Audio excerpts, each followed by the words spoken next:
the sun, you could have stayed. It's only over when the day is done. I never knew you was a runner, yeah. I mistook you for a son. It don't matter what we think when it's all over.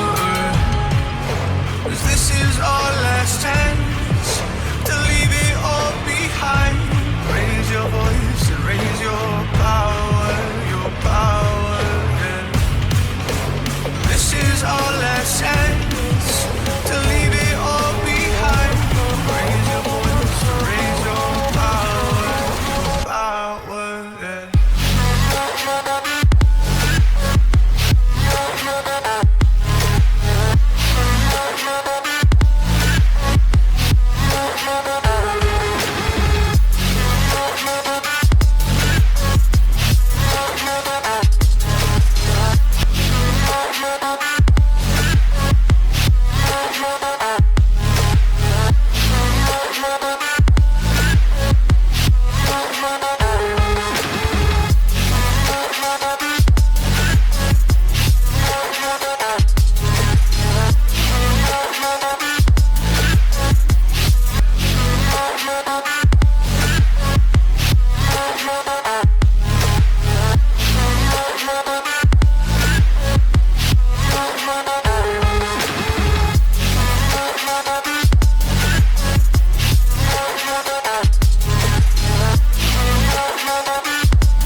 Archie, is it fun?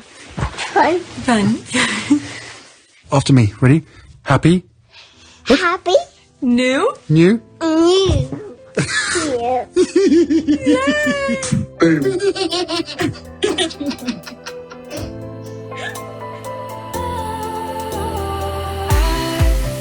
Was wrong to say I wouldn't change a thing, 'cause in the story of our lives, the best of times through color glass, time rolls on enough to let me move on past, but every little now and then it creeps on back to shape my smile.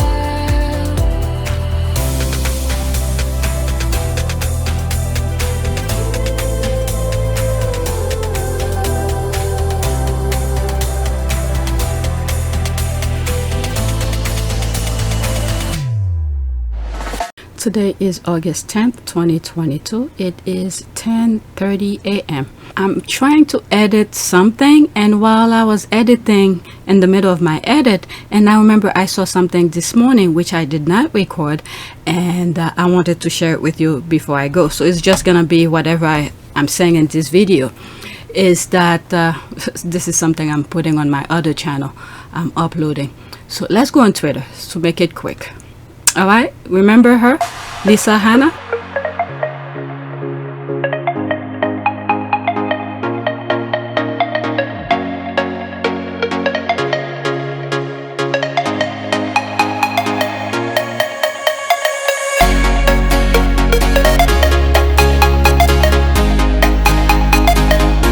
So when Miss Hanger came to Jamaica, she gave her that eye, you know. She spoke for all of us, so that's her. All right, breaking. Lisa Hanna announces her exit from representational politics in Jamaica. Hanna represented St. Anne's Southeastern since 2007 under the People's National Party banner and is currently the party spokesperson on foreign affairs in the shadow cabinet. All right, so there was a letter that I saw. I'm trying to make it really quick. Maybe I should go let me type her name. Maybe that's when I will see it. Let me copy this and let me read two of the comments under there. 15 years is a good one. Best wishes. There's the I. All right, so let me search for her name. There was a letter I think she put. I didn't bookmark it. Let's see if I could see it. I think it was this letter to Mark Golding from Lisa Hanna. That's the one I was looking for. So let's look at it. And it's a thread. Okay, so there was another one, but this one, let's see. Okay, dear comrade president. Okay, more golden. Okay. Dear Comrade President, I have always been the champion of change and having the courage to do what's right, even when it's not expedient or self-serving, as I believe courage has an obligation to pave new roads for the generation coming behind us. As such, I have recently decided to conclude my current journey in representational politics at the end of this term. Therefore, I will not be offering myself as the party's candidate in the next general election when it is called. A decision have communicated to my constituency executive. I trust this early notice will give constituency delegates adequate time to go through a selection process to select a candidate of their choice, which is their constitutional right.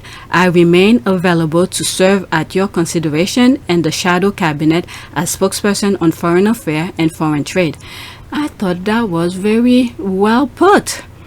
Okay, and it continues. In 2007, Comrade Portia Sampson Miller formally invited me to join the People's National Party and be its standard bearer in Southeast St. Anne in the then upcoming general election, a move that changed my life immensely as it allowed me to serve my country in another capacity.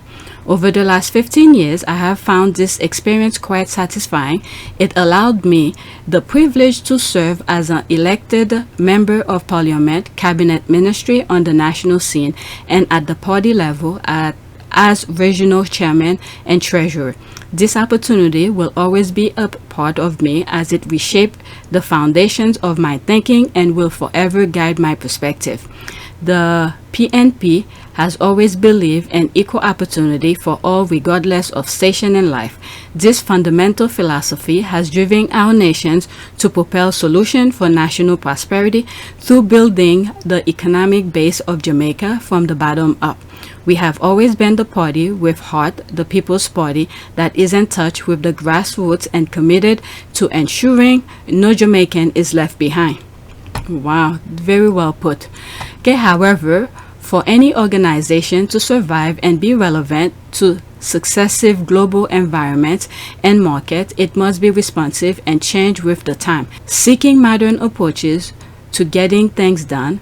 This does not mean changing our core principle, mission, or values proposition, but rather embracing modern communication, applying our principles to 21st century challenges, empowering the next generation, and most importantly, attracting and retaining the right talent to get the job done.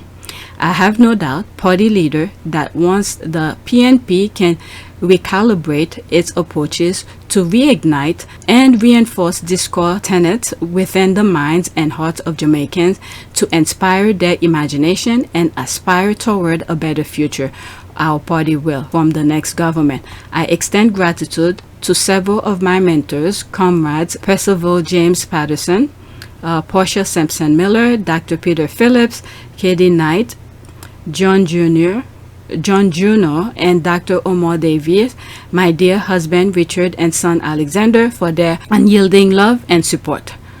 Right. My sincere appreciation to my constituency office staff over the years, my SA campaign teams, managers, election workers, group members, and of course to the people of SESA who entrusted me to represent them in Parliament for 4 terms.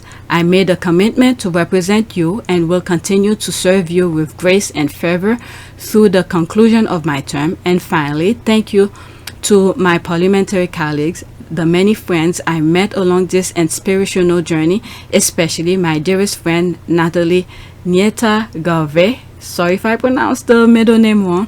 My gratitude to you always. It has not always been easy. The political baptism of fire were often unrelenting and excruciating. I have many times stood alone on principle which was perceived as unreasonable and misunderstood, but on the whole, the collective experience has bolstered my character, sharpening my fighting skills, and prepared me well for the next chapter of my life's journey. I think it continues here.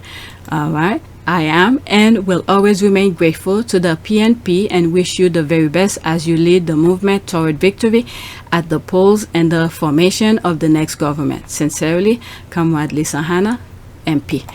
Yep, I saw this morning and I was like, actually after I was doing so many other things and I'm getting ready to leave, and it just crossed my mind as I was gonna edit something that I did a couple days ago, and I said, let me do this right now, and then hopefully I could edit it before my husband come home and then put it out for you the same day. All right, let me read this one.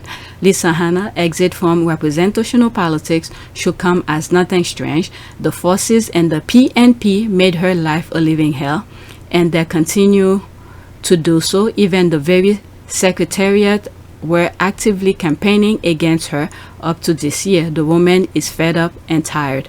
Okay, I don't follow Jamaican politics. I'm only aware of her during that tour that they did, and her movement that she did to coat hanger.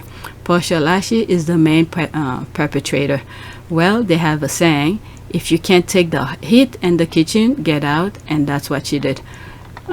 She lived with her head held high. She'd been there for a while from what I've seen here. Okay, there's more people talking about it. She is very gorgeous. Jamaica does not deserve Lisa Hanna, and that's the truth. Okay, Jamaica PNP, Lisa Hanna says she is leaving representational politics. She has advised party president Mark Golden that she will not offer herself as a candidate for PNP in the next general election, according to the statement Tuesday afternoon. All right, so that's her. She did her best, as long as she keep her core values and everything. So okay, you have one. Okay, chance when a ship is sinking, just jump. There's one more I want to share with you before I conclude this video. I think it was in here. There's this. I think I have it in the video that I'm about to edit, but let me put this here to leave you on a good note in like 15 seconds.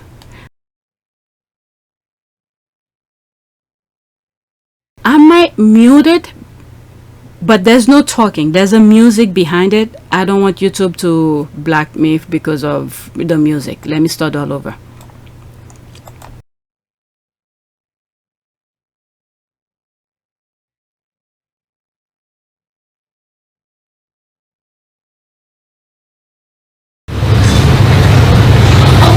That little girl, she took the chance to do it. I'm sure many of you squaddies probably will do it, but Harry will make sure. That was so cute. Let's put it again. Where is it? Right here. She came back. Meghan didn't expect that. All right, so that's it. I read this on the video that I'm about to edit. Hopefully I get to edit today, otherwise I'll do it when I come back from vacation. All right, so that's it. Please take a moment to subscribe, like, and share. You know what, one more thing. This is something I'm gonna black some names, but this is something someone sent me on my IG. But I had to look for my password. I didn't remember my IG. I haven't been on IG lately. It's already set on my phone, so it's easy to go there. But on the computer, I had to look for the computer was asking me for a password. So I saw this, and let me share it with you. Okay, so a squaddy sent it to me. Carl Sagan, prediction about America from 1995 from the demon hunted world. Okay, when you're in love, you want to tell the world. This book is a personal statement reflecting my lifelong love affair with science. But there's another reason. Science is more than a body of knowledge. It is a way of thinking. And he highlight this. Okay, I have a foreboding of America and my children's or grandchildren's time, when the United States is a service and information economy, when nearly all the key manufacturing industries have slipped away to other countries, when awesome technological powers are in the hand of a very few, and no one representing the public interest can even grasp the issue, when the people have lost the ability to set their own agendas or knowledgeably question those in authority. When clutching our crystals and nervously consulting our horoscopes, our critical faculties in decline, unable to distinguish between what feels good and what's true. We slide almost without noticing back into superstition and darkness. The dumbing down of America is most evident in the slow decay of substantive content and the enormously influential media. The 30-second sound bites, now down to 10 seconds or less, lowest common denominator programming, credulous presentation and pseudoscience and superstition, but especially a kind of celebration of ignorance. This is the core issue. I've been saying it in many different forms. This one put it in perfect English. I'm glad I'm not the only one who sees that. And let me share my comment with you. My response to the person who sent it to me. 100% spot on. Glad I'm not the only one who sees it. Very sad. The worst of it all, the majority of us sees it and noticing it, but they are not doing much to change it because the decaying is happening slowly. Most don't think it will happen to them. It's almost like every raindrops, each drops add up to become a puddle and eventually to flood. The decaying has been happening. I noticed of it when I was in junior high.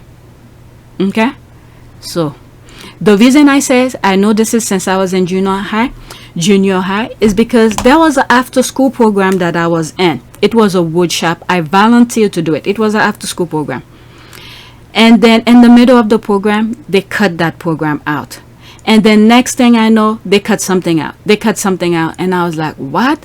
And then in high school I was starting to seeing more and more after school program shutting down. So it's been happening.